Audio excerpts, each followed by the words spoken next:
Thank y'all for coming. We are running late in the press conference, and that's the media's fault for not being prepared. So appreciate y'all being patient. I want to initially announce that at 8:30 this morning, Jonathan Pentland was arrested for assault and battery 3rd degree, in reference to the video that we've all seen. It's a very disturbing video. It's one that we're not going to tolerate or condone in Richland County. And the message I want to give is that when something like that happens, the Sheriff's Department is going to act very swiftly, and we're going to hold those responsible for those accountable. We're not going to let people be bullies in our community, and if you are, then you're going to answer for it. And that's what we've done in this case. This case first came to our attention on Monday when our deputies responded and took initial reports. They did a good job at that point because they didn't rush to make judgments. They took the information and it was passed to our investigators. Our investigators got it yesterday, but one of the most valuable pieces of evidence we had was the video. I want to thank whoever's responsible for that video. Thank you for doing that. That shows what our community can do when we work together. Taking videos, reporting stuff to us. Our initial call came from a citizen that lived in that community who saw the confrontation and called the Sheriff's Department and reported it to us. That's what we ask our citizens to do. When there's something going on in the community, call, let us respond so we can get involved and we can take care of it. And that's what happened in this case. That's what we all need to do. We have to work together to make sure that we prevent incidents that occurred on Monday from ever happening again. We can do that by working together. I am not going to identify the young man that was the victim in this case. There's reasons for doing that just don't need to be talked about. He was a victim, and we're addressing him as a victim. And the individual that was arrested, again, he was arrested at 8:30 this morning. He was booked into the Richland County Detention Center. We do not have a jail photograph yet because they haven't taken one. We'll distribute photographs that we have. And once the jail photograph is available, we'll release that. I don't know if he's had a bond hearing or not, but he'll appear in front of a bond hearing at the normal time. No special considerations was given whatsoever. Our investigators worked tirelessly on this case. Sergeant McDaniel, who was the lead investigator on this case, got it yesterday when the video was brought to my attention. He didn't even go home last night. He slept in his office to make sure that this case got the priority that it needed done. Him and investigator Raines worked on this case. They interviewed witnesses, they interviewed suspects, they interviewed the victim, they interviewed the victim's father. They worked on this case to bring it to a conclusion very quickly. This was not something that we needed to be drug out because rumors and untruths were being put out on social media. We needed to get the truth out, and that's what we did. Prior to this press conference, I met with community leaders from elected officials of different organizations so they could hear from me the facts of the case, know what we've done, why we did it, and how we proceeded. That's what I owe this community, is get it to the community leaders first and then have the press conference. That has always been our policy, and that's what we're going to continue to do. By working together like we did at 4 o'clock, we came together as a group, we discussed this, questions were asked, and we talked about a path forward.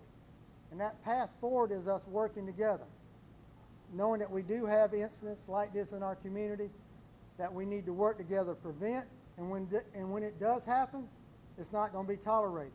It's not going to be tolerated by your law enforcement, and it's not going to be tolerated by elected officials or community. When we work together as a team, we can prevent incidents like that from happening. When they do happen, we can move swiftly, and that's what we've done on this case. It was terrible. The first time I saw the video, it was terrible. It was unnecessary. It was a bad video. The young man was a victim. The individual that we was arrested was the aggressor, and he's been dealt with accordingly. I've been in contact with Commanding General at Fort Jackson, General Beagles, since the suspect is an active duty soldier. We've discussed it. The military has taken whatever steps that they deem necessary, but we've all came together and we've worked on this case to bring it to the conclusion that we've got. I hope by the community knowing what's happened, that the suspect was arrested, that we're moving forward. I hope the community can step back a little bit now and say, okay, what can we do working together? That's my hope, that's my prayer, and that's the goal, I think, of everybody in this community who cares about this community. If you care about this community, you want us to work together and you want us to move forward. Questions? How did you come to the assault third-degree charge, and if you reached out to the boy and his family yet, and what have they said? We gave the facts of the case that we have and the evidence we had to the solicitor's office and also presented to a magistrate, and that's who determined what charge would be brought. Sure. So that was assault third. And the second part of your question, did we reach out to the family? Yes. We worked with the victim's father last night. We've been in contact with them, and we're working with the family. Sure. What was the particular act that led to the assault and battery charge? The fact that he put his hands on somebody, he touched somebody, that's an assault. That's assault and battery when you place your hands on someone, and he did. The video showed that he did, and that's the evidence that we have that he was charged with. What's the maximum? Sorry. What was the maximum penalty? It is a magistrate level case. It's a $500 fine or 30 days in jail. Sheriff, can you speak a little bit about what led up to the altercation, before what was captured on video? Not really. There were some other things that occurred that really doesn't justify the actions of the suspect, and that goes into the victim. And again, I'm not going to identify the victim, and I'm just not going to do that. But there were some other issues that had occurred, but none of them justified the assault that occurred. And then how about after the video, did deputies come on scene? How did it end? Well, the deputies made sure that the situation was de-escalated, talked to everybody that was involved in it. There was no danger to anybody at that point. That's when they wrote the report, got the information, then it was forwarded to investigators to then do the investigation on it. Sheriff, there were some incident reports sent this morning pertaining to the victim, but nothing on Mr. Pentland was sent out. Can you explain, why there wasn't an incident report sent out on Mr. Pentland and why these other reports were released pertaining to the victim? I have no idea what's been released. All I know is he was arrested this morning, and that's the bottom line. I think it's more important than anything is that he was held accountable very quickly, and he was arrested this morning. Yes, sir. The victim a juvenile? The victim is not a juvenile. Were there any activists or advocacy groups at the meeting before the press conference? I'm sorry. Were there any activists or advocacy groups at the meeting before the press conference? Yes, the 4 o'clock meeting, we did have activists and different organizations here. We reach out and work with these organizations, and you don't build a relationship during a crisis, you build it before. And we started that some time ago. So we have a relationship with activists and different organizations, and they were part of the meeting that we had. Sheriff, why wasn't the suspect charged that day or immediately after the incident occurred? Because we had to build a case.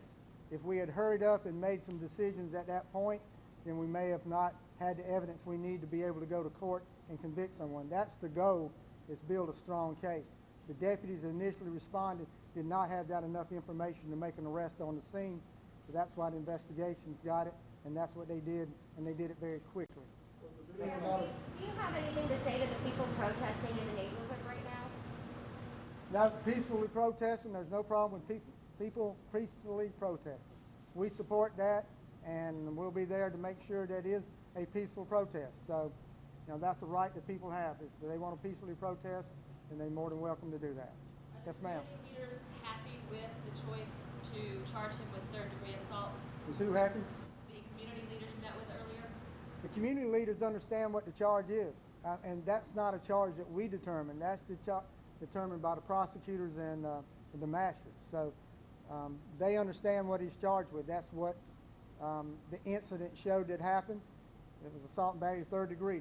And the law describes exactly what Penland did, so that's why he's charged with that.